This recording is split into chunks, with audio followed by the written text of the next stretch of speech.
నమస్కారం CMR news వార్తలకి స్వాగతం. నా పేరు సుమలత. బహుజన్ సమాజ్ పార్టీ చర్ల మండల అధ్యక్షుడిని ఈరోజు మొగల్లపల్లి గ్రామ పంచాయతీలో బహుజన్ సమాజ్ పార్టీ నాయకత్వం అంతా కూడా పర్యటించడం జరిగింది. ఈ సందర్భంగా ఈ గ్రామంలో ఉన్నటువంటి సమస్యలని ప్రజలు, గ్రామస్తులు, మా పార్టీ నాయకులు మా దృష్టికి తీసుకురావడం జరిగింది. అందులో భాగంగానే బీఆర్ఎస్ ప్రభుత్వం హయాంలో మంచిగా ఉన్నటువంటి ఈ రోడ్డుని మొత్తం కూడా దండుపేట కాలనీ నుంచి ఇక్కడ శ్రీకత్తిగూడెం గ్రామం దాకా మంచిగా ఉన్నటువంటి రోడ్డుని మొత్తం కూడా కొత్త రోడ్డు పోస్తామని చెప్పేసి ఆ రోజు చెప్పి ఇప్పటి వరకు కూడా వాళ్ళు ఉన్నంత వరకు కూడా ఆ రోడ్డు పోసినటువంటి పరిస్థితి లేదు. ప్రజలందరూ కూడా నానా ఇబ్బందులు పడుతున్నటువంటి పరిస్థితి నాడు మనం చూసినాం.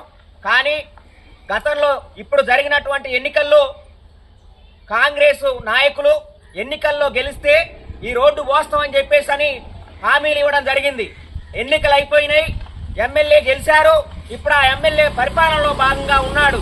కానీ ఇప్పటి వరకు కూడా ఇక్కడ ఈ రోడ్డు పోసినటువంటి పరిస్థితి లేదు. రైతులు కానీ ప్రజలు కానీ వాహనాలు తీసుకొని వెళ్తున్నటువంటి సమయంలో ఈ రోడ్ల వల్ల ఆ వాహనాలు పాడైపోతున్నటువంటి పరిస్థితి ఉంది. వర్షాకాలం వస్తే ఈ బురదలో కూడా ఈ నానా ఇబ్బంది పడుతున్నటువంటి పరిస్థితి ప్రజలకు నెలకొన్నది. కాబట్టి ఈ సందర్భంగా కాంగ్రెస్ పార్టీని, బీఆర్ఎస్ పార్టీని ఈ సందర్భంగా మేము ప్రశ్నిస్తా ఉన్నాం. బీఆర్ఎస్ పార్టీ నాయకులారా, మీ పార్టీకి మేము సూటిగా ప్రశ్నిస్తున్నాం.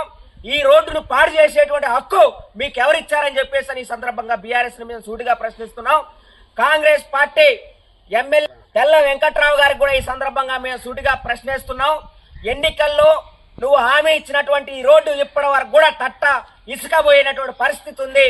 నువ్వు ఎన్నికల్లో ఇచ్చినటువంటి హామీని తక్షణమే నెరవేర్చాలని చెప్పేసి ఈ సందర్భంగా బహుజన్ సమాజ్ పార్టీగా మేము డిమాండ్ చేస్తా ఉన్నాం. ఈ రోడ్డు మీద కాంగ్రెస్ పార్టీ ప్రజలు ప్రయాణం చేస్తారు, ఇదే రోడ్డు మీద బీఆర్ఎస్ పార్టీ ప్రజలు ప్రయాణం చేస్తారు.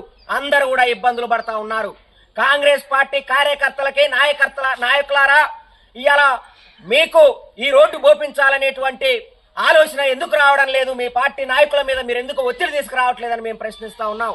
బీఆర్ఎస్ పార్టీ నాయకులారా, ఇవాళ ప్రజలు పడుతున్నటువంటి ఇబ్బందులు మీకెందుకు మీ కళ్ళకు కనపడట్లేదని చెప్పేసి ఈ సందర్భంగా మేము ప్రశ్నిస్తా ఉన్నాం. కాబట్టి